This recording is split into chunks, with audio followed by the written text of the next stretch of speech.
What happened? It's very difficult to watch. And I think what's happening now is a number of parents in that community are looking at that video and asking themselves, would they want their daughter treated that way?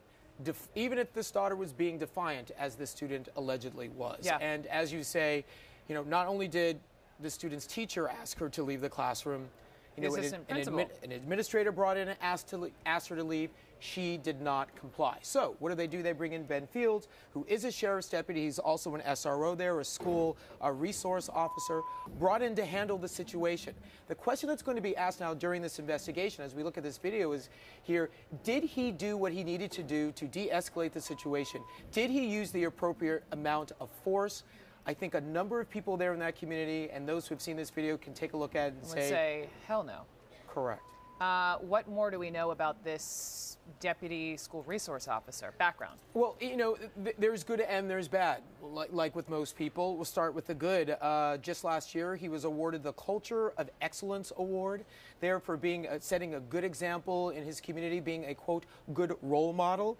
When you listen to some of those out there on social media, a number of the students will say, yes, this has been a good guy, but he also had a reputation with some of the students for using excessive force in the past. So this is not new.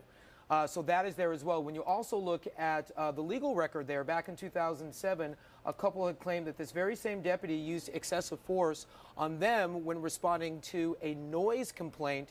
One of the plaintiffs saying that he kicked him, slammed him into the ground, but the jury found in favor of this deputy. And then again in 2013, a student also claimed that Fields accused him, falsely, the student says, accused him of belonging to a gang.